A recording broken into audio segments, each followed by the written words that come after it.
दोस्त, career point आपके support के लिए आभारी है।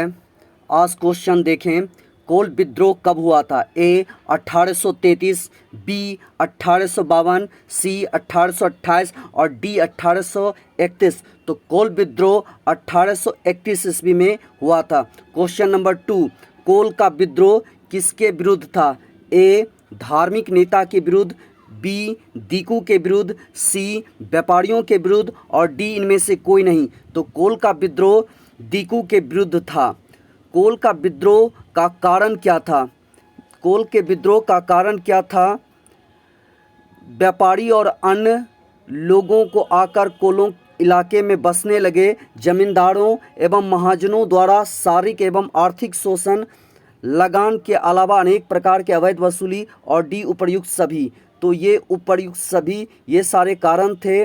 मतलब व्यापारी और अन्य लोगों को आकर कोलों के इलाके में बसना, जमींदारों और महाजनों द्वारा शारीरिक एवं आर्थिक शोषण और लगानों के अलावा अनेक प्रकार की अवैध वसूली, ये सब कारण से कोल विद्रोह हुआ।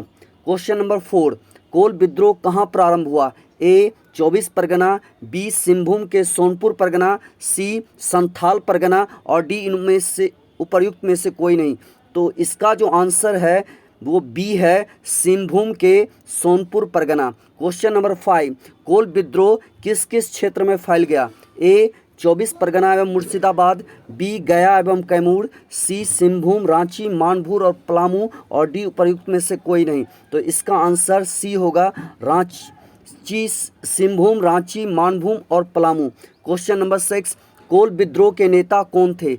ए बिरसा मुंडा, बी गंगा नारायण, सी सिद्धू कानू और डी बुद्ध भगत, जोआ भगत और केशव भगत। क्वेश्चन नंबर 5, कोल विद्रोह में किस आदिवासी समुदायों का समर्थन प्राप्त हुआ? ओरांव, चेरो, मुंडा, उपर्युक्त सभी। तो ये सभी समुदायों का समर्थन प्राप्त हुआ। कोल विद्रोह का तात्कालिक कारण क्या था? ए कोलों के घरों को जलाया जाना, बी कुछ कोल महिलाओं का अपहरण, सी कोलों की गिरफ्तारी और डी इनमें से कोई नहीं। तो इसका जो है बी नंबर, कुछ कोल महिलाओं का अपहरण कोल विद्रोह का तात्कालिक कारण था। क्वेश्चन नंबर 9, कोल क्षेत्र के नवोदित जमींदारों को क्या कहा जाता था? ए डीकू, बी मानकी या महतो, सी राज साहब और डी इनमें से कोई नहीं। तो बी आंसर है मानकी या महतो। क्वेश्चन नंबर 10, कोल आदिवासी अगर मालगुजारी नहीं चुकाते थे तो उनके साथ क्या होता था? उससे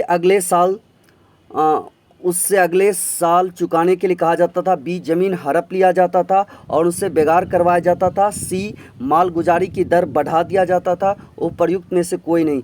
तो इसका जो आंसर है वो बी है, जमीन हड़प लिया जाता था और उनसे बेगार करवाया जाता। यानी जो मालगुजारी नहीं चुकाते थे उनकी ज़मीन हड़प लिया जाता, उनसे बेगार करवाया जाता। कोल विद्रोह 11 नंबर क्वेश्चन, कोल विद्रोह में किसे हानि उठाना पड़ा? स्थानीय राजा एवं कर्मचारी, स्थानीय लोग, शिक्षित व्यक्ति, उपर्युक्त में से कोई नहीं।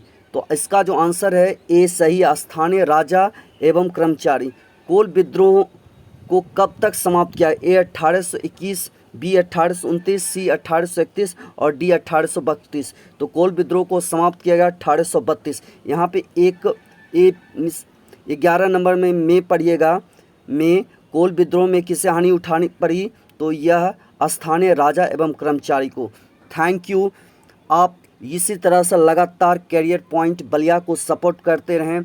आपके सपोर्ट के लिए, आपके सहयोग के लिए मैं तहे दिल से आपका शुक्रिया अदा करता हूं।